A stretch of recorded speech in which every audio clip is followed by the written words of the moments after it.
Before we get started, this episode is for educational and informational purposes only and is not medical advice.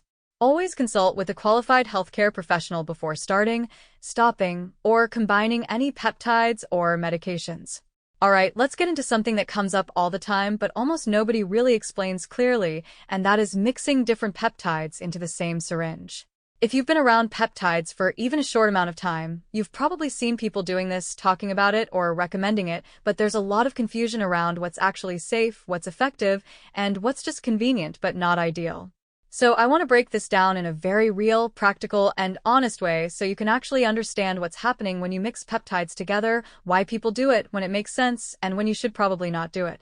First, let's start with the most basic question, which is why would someone even want to mix peptides into the same syringe in the first place? And the answer is pretty simple.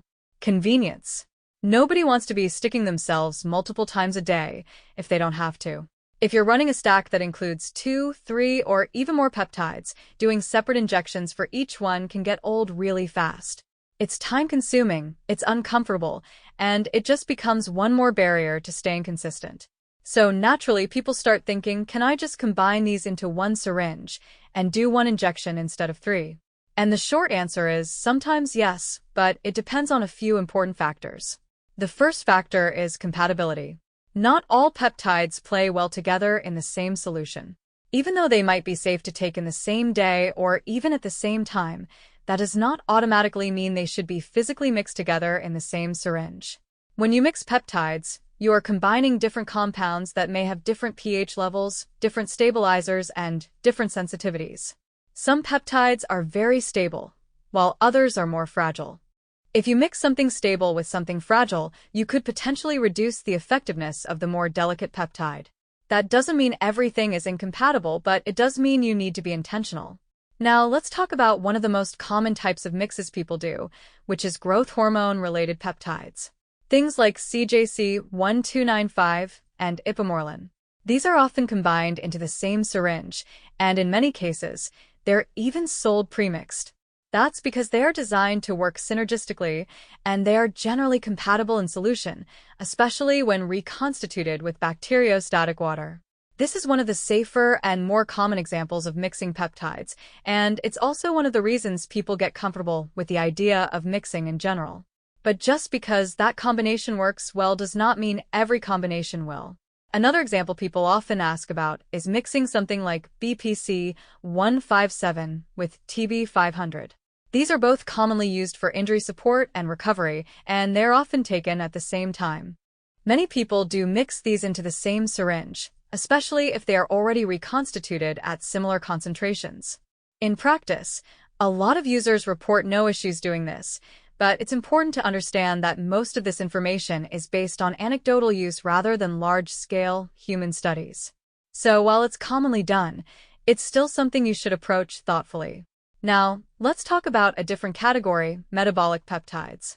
Things like GLP-1-based compounds, for example. These are often used for appetite regulation and weight management. Mixing these with other peptides is where things start to get more questionable. These compounds often have specific dosing schedules, sometimes once weekly, sometimes daily, and they can have very specific stability requirements. Mixing them with other peptides in the same syringe is generally not recommended, not because it's guaranteed to be harmful, but because you're introducing unnecessary variables. You also have to think about dosing accuracy. When you mix peptides, you are combining volumes, and that can make it harder to precisely control how much of each peptide you're actually administering. If your math is off even slightly, you could end up underdosing one peptide and overdosing another. That's why one of the most important rules when mixing peptides is to fully understand your concentrations. You need to know how many milligrams are in each vial, how much bacteriostatic water you added, and how that translates into units on your syringe.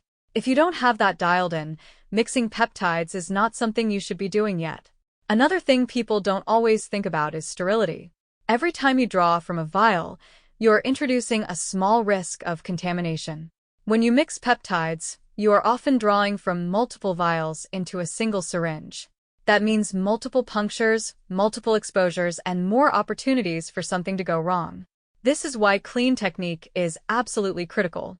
alcohol swabs, clean hands, proper storage, and not reusing needles.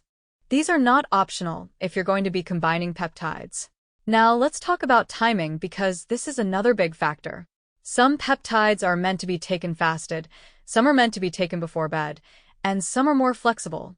Even if two peptides are compatible in the same syringe, they may not be ideal to take at the exact same time. For example, growth hormone-releasing peptides are often taken at night or in a fasted state to maximize their effect. If you mix those with something that is better taken in a fed state, you may be reducing the effectiveness of one or both. So mixing is not just about chemistry, it's also about timing and purpose. Let's also talk about injection volume. When you combine peptides, the total volume in your syringe increases. Subcutaneous injections are generally comfortable up to a certain volume, but if you start pushing that too far, it can become uncomfortable and may affect absorption. Most people try to keep subcutaneous injections under 1 milliliter, and ideally even lower. If your combined peptides are pushing you above that, it may be better to split them into separate injections. Now I want to address something that comes up a lot, which is the idea that mixing peptides somehow makes them work better. In most cases, this is not true. The benefit of mixing is convenience, not increased effectiveness. The synergy between certain peptides comes from how they interact in the body, not from being physically mixed in the same syringe. You can get the same benefit by taking them separately at the same time. So don't fall into the trap of thinking that mixing is some kind of upgrade. It's just a tool, and like any tool, it has to be used correctly. Another important consideration is storage. Once peptides are reconstituted, they are typically stored in the refrigerator to maintain stability. If you mix peptides in a syringe and let it sit for a long period of time before injecting, you could be reducing their potency. Most people who mix peptides do so immediately before injection, and that's generally the best approach. Draw what you need, mix in the syringe, inject, and you're done. Now, let's talk about a practical example so you can visualize how this actually works. Let's say you have two peptides, each reconstituted with 2 milliliters of bacteriostatic water. One vial contains 5 milligrams, and the other also contains 5 milligrams. That means each milliliter contains 2.5 milligrams. If your target dose is 250 micrograms of each peptide, you would draw 0.1 milliliters from each vial, which is 10 units on a standard insulin syringe. Then you would combine them in the same syringe, giving you a total of 20 units, which contains your full dose of both peptides. That's a simple, clean example, but as you can see, it requires you to understand your math clearly. Now, let's talk about when you should not mix peptides. If you are new to peptides, it's usually better to start with single compounds.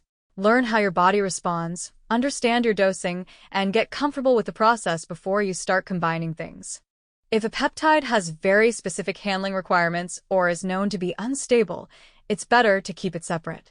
If two peptides have very different dosing schedules, keep them separate.